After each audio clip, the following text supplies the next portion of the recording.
Karena bagaimanapun juga malam yaskur linnas lam yaskur lillah. Orang yang tidak bisa berterima kasih kepada manusia, dia juga tidak bisa berterima kasih kepada Tuhannya. Iya. Kadang khotib sholat Jumat nih Ustaz, niatnya baik sekali, hadirin jamaah sidang Jumat yang dirahmati Allah. Cuma kadang-kadang kalau saya lagi rungsing gitu ya, terus khotibnya bilang begini, hadirin sholat Jumat yang berbahagia, padahal kan saya lagi rungsing gitu. Beneran senang-senang itu hal yang sia-sia. Gara-gara kayak gini, saya pernah punya pemikiran hajatan, nikahan kan isinya kan orang senang Pak. Iya. Lalu kemudian di situ ada dangdutan, ada hiburan. Pengantin itu nggak usah dihibur juga udah senang. Ngapain pakai hiburan segala kan? Ini sama dengan kalau istilah orang-orang fikih itu sebenarnya tahsil hasil, menghasilkan sesuatu yang sudah berhasil. Apa yang dihasilkan bahkan gitu loh kan? Ya bikin senang itu orang yang belum senang kan itu. Udah senang kok dibuat senang itu kan, menghibur orang senang kan hal yang sia-sia Pak. Nah, kalau mau Pak, lagi ada duka cita gitu kan. Bukan tujuannya untuk menghibur yang duka cita kan gitu. Ada orang apa? Iring-iringan pengantin pakai kendang kan, hiburan kan gitu tuh. Biar senang pengantinnya, itu nggak usah pakai kendang lagi, nggak usah pakai alat musik apapun, nggak usah pakai iring-iringan saja. Pengantin itu udah senang ya kan. Kalau mau bikin senang ya kan ngiring mayit gitu. Pakai kendang kan ya, menghibur yang sedang kesusahan. Ya.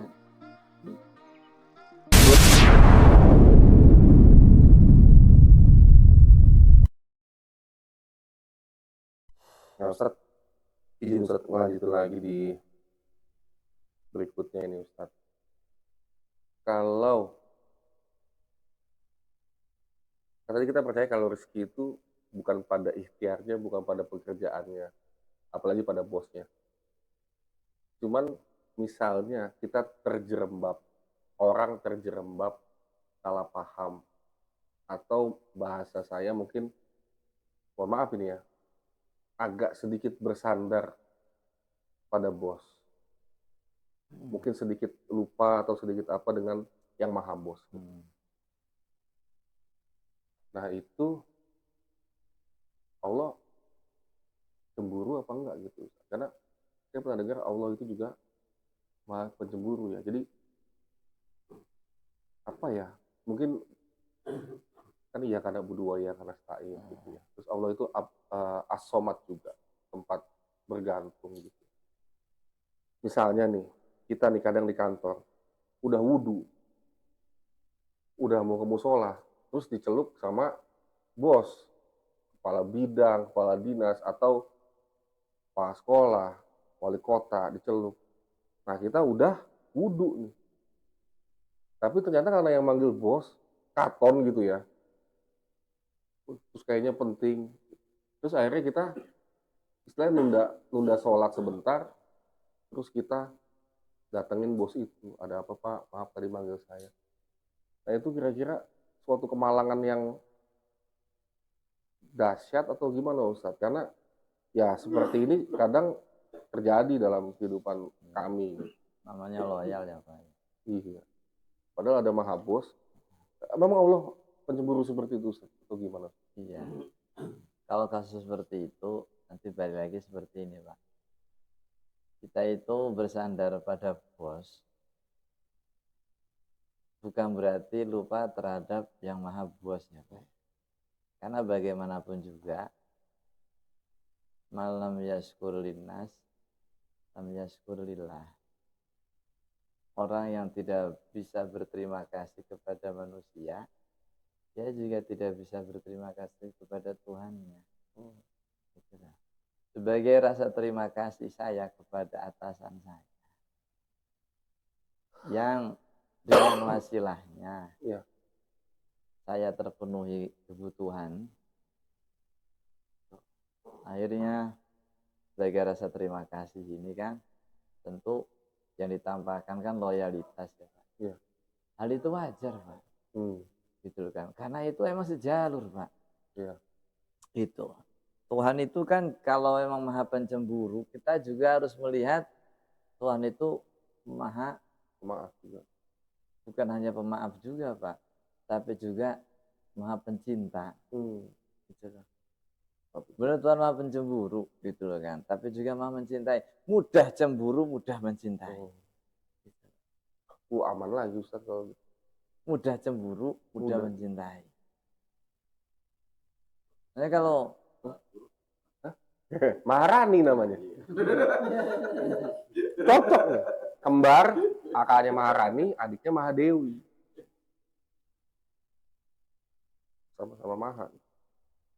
balik lagi kan kalau gimana kalau dipanggil bos kok segera. Iya Pak, Ustaz lagi wudu, udah wudu masalah itu.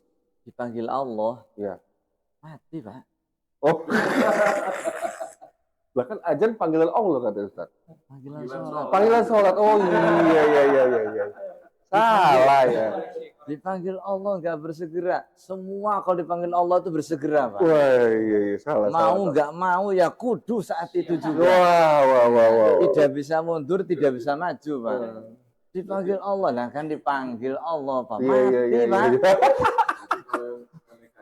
Iya. Nah, begitu Pak ya kan. Semua itu tidak ada yang bisa menolak panggilan Allah. Benar kalau ini Pak. Karena istilah panggilan Allah itu adalah kematian Pak. Panggilan sholat iya. Panggilan sholat Pak. Karena ada temen yang ya bagus sih Pak Ustadz. Dia itu emang kalau udah azan udah. Jadi lagi rapat pun ya misalnya sama pengawas sama apa itu entah di alasan apa dia langsung ini karena ya itu tadi yang utama gitu ya, yang utama gitu. Jadi nggak tedeng-aling-aling. Berarti istilahnya kayak gini, ada sampai ucapan berapa sih kamu gajinya kok sampai berani-berani ninggalin sholat. Betul. Gitu.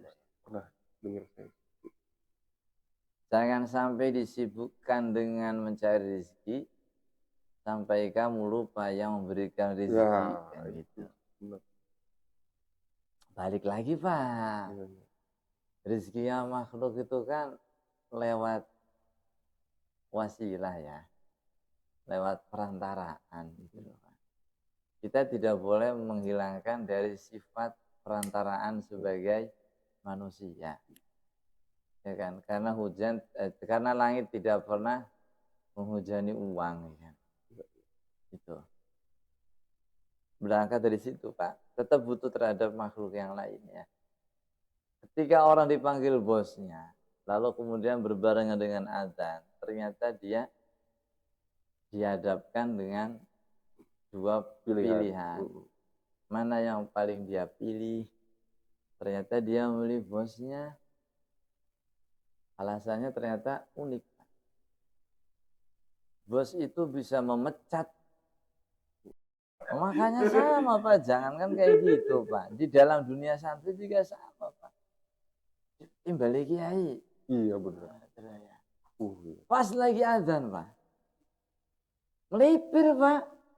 Yang tadinya mau jamaah langsung ada kiai. Kenapa? Tolong beresi Pak karena tamu kita salat. Oh enggak. Akhirnya tadinya mau jamaah nggak jadi jamaah.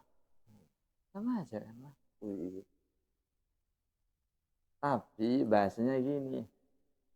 Saya taat kepada kiai saya ini sebagai jalan yang bisa menyampaikan kepada keimanan saya dengan Tuhan semesta alam. Betul kan? Menjalani jalan kebenaran yang kiai itu sebagai penuntunnya. Gitu. Kita tidak akan pernah sampai pada tujuan jika kita tidak nurut sama gate-nya, Pak. Jalan gerbang. Guide-nya pemandunya. Ya. Kita tahu Pak rambu-rambunya Pak. Tahu rambu-rambunya itu. Berhubung memang gate yang menuntun, kita nurut Pak. Pak perboden ini. Ya. satu arah. Berhubung sama gitu, nggak apa-apa, lebih cepat lewat sini daripada muter nantinya jauh lagi kan. Terus lewat sini aja aman kok. Lebih nurut perboden apa lebih nurut sama gate-nya kan? Padahal itu larangan untuk lewat loh Pak, perboden itu kan. Tapi berhubung gate-nya itu yang mengajak, daripada lewat sana jauh lagi, udah lewat sini aja lebih aman. Lebih cepat, aman, ada polisi kan ya. Aman, berhubung gate-nya lebih berpengalaman. Iya, kita lihat gate-nya. Lebih nurut pada gate-nya. Padahal di situ ada perboden aturan itu dilarang lewat karena ini satu arah. Berhubung gate-nya meyakinkan, akhirnya dia tetap mau menjalani. Ini persis seperti ya bos tadi. Kadang sesuatu yang dilarang itu justru diterabas. Karena mungkin dengan jalan tersebut itu bisa lebih cepat sampai kepada jalan kebenaran. Iya, Ustaz. Itu. Jadi kadang kalau misalnya jangankan di dalam dunia atasan bawahan ya, dipanggil sholat lebih ditinggalkan, dipanggil sholat malah meninggalkan, lebih memilih dipanggil atasan.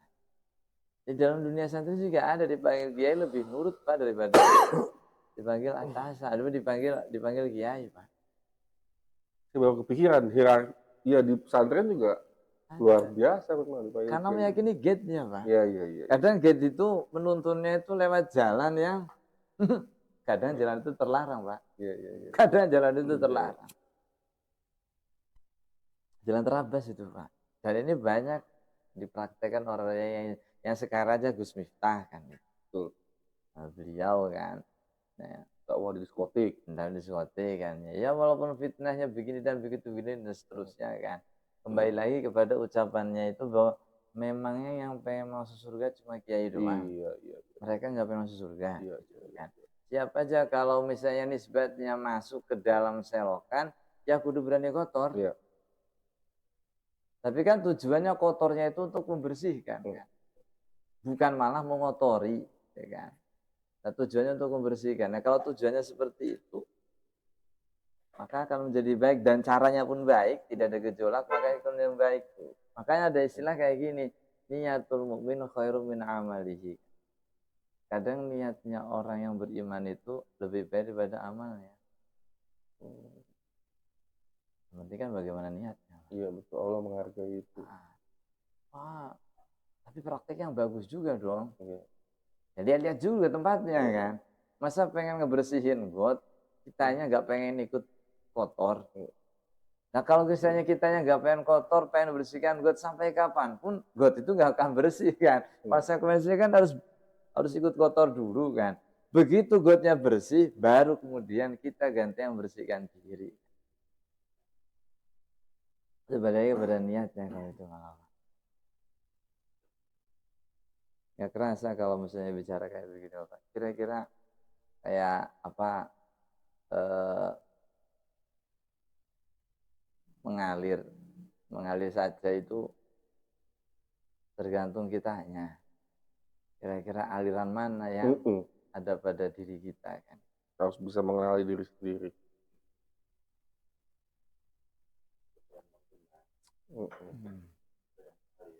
Iya. Kadang khotib sholat Jumat nih Ustaz, niatnya baik sekali. Hadirin jamaah sidang Jumat yang dirahmati Allah. Cocok. Cuma kadang-kadang kalau saya lagi rungsing gitu ya, terus khotibnya bilang begini, hadirin sholat Jumat yang berbahagia. Padahal kan saya lagi rungsing gitu. Nah ini maksudnya khotib ini nyindir saya atau bagaimana? Berbahagia bagaimana? Ini sebenarnya maknanya pakai makna yang lain Pak. Pakai makna yang lain. Rungsingnya saja bahagia. Apalagi bahagianya. Berarti nggak ini ya? Nggak salah. Ya. Iya. Hadirin yang berbahagia. Ya, itu, nah, kan. Ini jamaahnya ada yang ruwet nih Pak. Lagi ruwet padahal. Iya, emang khotib ini terlalu baik ya kan? Iya. Ruwetnya aja bahagia. Iya. Apalagi bahagia. Ya karena rohnya begitu sih Pak. Betapa memang kita tuh kebanyakan Iya. untung, Pak. Iya. Balik lagi kan. Nah, kurang bahagia apa Iya, coba iya. kan? Wong ruwetnya saja dibilang bahagia Iya, kan. bener ya. Apalagi bahagia. Husnuzon berarti Gitu, kalau tipe Pak. husnuzon. Bener ya. Kalau dirahmati Allah, wah, alhamdulillah kan emang dapat hidayah, dapat kewajiban. Ya udah berarti nanti kalau khotib ngomong gitu lagi, berarti khotibnya husnuzon. Ya. Karena orang-orang yang rungsing itu adalah orang-orang yang berhak untuk bahagia. Karena kebahagiaan itu harus karena kebahagiaan itu jalannya harus susah dulu, Pak. Karena di balik susah kan ada kebahagiaan kan gitu ya. Wajar, Pak. Nggak mungkin orang bisa merasakan kebahagiaan dengan bahagia. Orang senang itu nggak bisa dibuat senang, Pak. Gitu loh. Orang senang itu nggak bisa dibuat senang. Gitu loh. Karena senangnya itu sudah ada pada dirinya. Menghibur orang senang kan hal yang sia-sia, Pak ya. Menghibur orang senang-senang itu hal yang sia-sia. Gara-gara kayak gini, saya pernah punya pemikiran hajatan, nikahan. Nikahan kan isinya kan orang senang, Pak. Iya. Lalu kemudian di situ ada dangdutan, ada hiburan. Pengantin itu nggak usah dihibur juga udah senang, Pak. Ngapain pakai hiburan segala kan? Ini sama dengan kalau istilah orang-orang fikih itu sebenarnya tahsil hasil. Menghasilkan sesuatu yang sudah berhasil. Apa yang dihasilkan bahkan gitu loh kan? Ya bikin senang itu orang yang belum senang kan itu. Udah senang kok dibuat senang itu kan. Menghibur orang senang kan hal yang sia-sia, Pak. Nah, kalau mau, Pak, kalau mau lagi ada duka cita gitu kan. Mendukan kan tujuannya untuk menghibur yang duka cita kan gitu loh. Ada orang iring-iringan pengantin pakai kendang kan, hiburan kan gitu. Biar senang pengantinnya itu nggak usah pakai kendang lagi, nggak usah pakai alat musik apapun, nggak usah pakai iring-iringan saja. Pengantin itu udah senang ya kan. Kalau mau bikin senang ya kan ngiring mayit gitu. Pakai kendang kan ya, menghibur yang sedang kesusahan. Ya. Belum ada yang praktekin sih, Bang Ustadz. Itu bahaya, Pak, kalau dipraktekkan itu. Ini aliran apa ini kan ini? Wah, ini payah kayak gini malah. Kadang kabarnya duka. Oh, turut berduka. Jadi sedih semua. Oh iya benar. Semuanya ikut duka. Kalau Mbak Tejo itu dia nggak, emang itu juga jadi inian juga tuh Mbak Tejo tuh. Jadi dia nggak boleh suka karena belum tentu yang hidup itu senang gitu dan belum tentu yang mati itu susah duka. Kalau beliau ya paling bela sungkawa aja. Terus utang rasa biasanya beliau. Hashtagnya itu utang rasa. Kita pas Mantep Sudarsono, terus dalang satu lagi tuh utang rasa. Gimana, Pak? Itu bela sungkawa. Bela sungkawa. Terus hashtagnya itu utang rasa. Utang rasa. Utang rasa karena pasti ada hal yang beliau pernah nyenengin saya, buka pemikiran saya. Jadi saya masih punya utang rasa lah kayak berterima kasih. Dan kalau duka, beliau nggak setuju pada duka karena belum tentu yang hidup itu malah yang selamat, bisa jadi yang meninggal justru yang selamat. Turut berduka cita. Ya. Turut berduka cita. Ini sama-sama susahnya berarti, Pak. Iya, kalau turut berduka cita sama-sama susah. Nah, kalau emang sama-sama susahnya, masa orang susah membantu yang susah, Pak? Kan seharusnya begitu sih. Iya. Nah. Karena di keadaan sedih, kita bantu kesedihannya. Itu kita sedih. Ya, kalau turut bersuka cita, wah ini Pak ngeledek ini apa namanya? Udah lelenget iku wong. Apalagi bukan dalil lah, alhamdulillah.